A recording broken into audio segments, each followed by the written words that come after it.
From all the heartfelt tributes to the late actor, to all the beloved characters from Chicago Fire that have left us too soon, here's everything you need to know about Treat Williams' recent death. On Monday afternoon, June 12, 2023, our favorite actor, Treat Williams, unfortunately, met with a tragic accident. According to his buddy and agent Barry McPherson, the actor was riding his motorcycle when a Honda Electra made an unexpected turn, going northbound from a southbound lane over Vermont Highway 30, and collided with the actor who was on his motorcycle. Of course, this heartbreaking news was later confirmed by Treat's family. Barry, who's obviously heartbroken, shared more details about the accident and then went on to praise his late friend for the full life that he'd lived. Jacob Gribble, the fire chief of the area, revealed to People magazine that Treat's injuries were serious enough to require an airlift to a hospital in New York. Sadly, he didn't make it. Heartbreaking, right?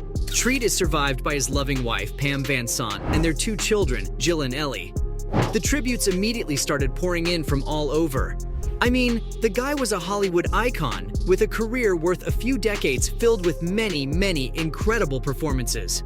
Just listen to what Hollywood figures had to say about Treat. John Travolta, who shared the Broadway stage with him, expressed his condolences on Instagram stories, saying his prayers and thoughts are forever with him and his family. Grey's Anatomy star, Sarah Drew, who worked with Treat on Everwood, took to her Instagram as well and extended love and support to the family. Emily Van Camp, another co-star, shared her love and talked about what a wonderful company the guy was. In an interview with CNN, Treat's longtime friend and manager revealed how crushed he was by the news and that Treat truly was an actor's actor, which made him the heart of Hollywood since the late 1970s. That's no small compliment. He will be dearly missed, but his legacy will absolutely live on. He burst into the showbiz scene back in 1975, but really caught everyone's attention in 1979 with his roles in Hair in Steven Spielberg's 1941. Although he didn't become a huge superstar, he kept himself busy in Hollywood over the years, taking on all sorts of roles, big and small. Did you know he even made a memorable guest appearance on Blue Bloods as retired detective Lenny Ross? Talk about talent! It's amazing to see how many actors and directors are remembering him with such fondness. When he looked back on the movie The Phantom, he joked about how he had totally bombed it, but boy did he have a blast. How nice of him to look back on his work with optimism, instead of just cringing at it. Shows character if you ask me. His breakthrough in movies came in 1979 when he rocked as George Berger in Hair, earning himself a Golden Globe nomination for New Star of the Year, Actor. From then until 2021, he appeared in loads of films like Prince of the City, Miss Congeniality 2, Armed and Fabulous, and even 12 Mighty Orphans, which turned out to be his final film role before he passed. But wait, there's more. In 2002, he took on the lead role of Dr. Andy Brown in the CW series Everwood. It's hard to even list all the things he's been a part of because he worked tirelessly in every possible medium. And let's not forget Treat's many appearances in Hallmark movies, as well as his role in the series Chesapeake Shores on the same network. He truly left his mark wherever he went. For some folks, his standout performance will forever be Stanley Kowalski in the 1984 TV adaptation of A Streetcar Named Desire, where he shared the screen with Anne Margaret as Blanche DuBois. But younger audiences will remember him as Benny Severide, the late father of Chicago Fire's Kelly. Benny's character even came up in the season 11 finale, when Stella worried about Kelly taking on Benny's drifter ways. Ever since Treat's real-life passing, fans have been wondering why he left the show during the 7th season in the first place. Here's the scoop. He had a recurring role in the series, so he would pop up from time to time, usually in scenes involving Kelly. It's obvious that Treat didn't actually ask to leave the show himself. Nope, it was the show's writers who made the decision to write off his character.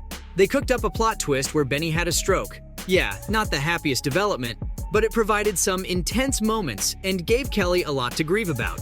So that's why his character bid farewell to the series. It's always a bummer to see a beloved character go, especially when it's tied to the passing of such a talented actor. But hey, Benny's time on the show will be remembered, and Treat's contributions to Chicago Fire will forever hold a special place in the hearts of fans. Even though he only appeared in 16 episodes spanning from season 1 to season 7, his presence on the show was never one to ignore. You see, Benny and his son had a complicated relationship, and that's what made his appearances so emotionally charged. Benny had a big effect on Kelly, and therefore on the overall narrative of the show. From Williams's very first appearance to his last, their dynamic remained interesting as hell. Kelly's background was a crucial part of his character, and Benny was the key character through whom Chicago Fire delved into it.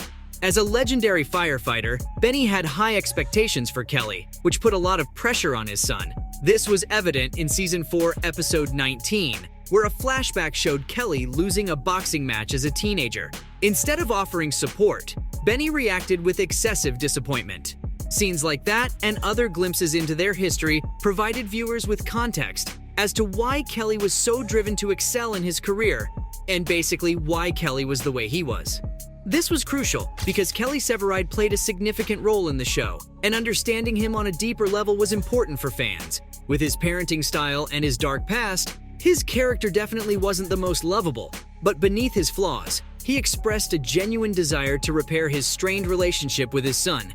That sent a powerful message that it's never too late to do better, and that's what ultimately made his character arc successful. It takes quite a lot of talent to portray a character's flaws, while also showing the humanity underneath. He didn't just let his character be that typical bad father. He brought warmth and depth, just like he did with his role as Dr. Andy Brown in Everwood. With such devoted actors, it makes sense why Chicago Firecast is like one big family, both on and off the screen. Their strong friendships often last long after someone has left the show. This tight-knit bond not only adds authenticity to the on-screen relationships, but also makes it all the more heartbreaking when they experience real-life losses. Just like any TV series, Chicago Fire has had its share of cast members passing away in real life. These losses hit the cast hard.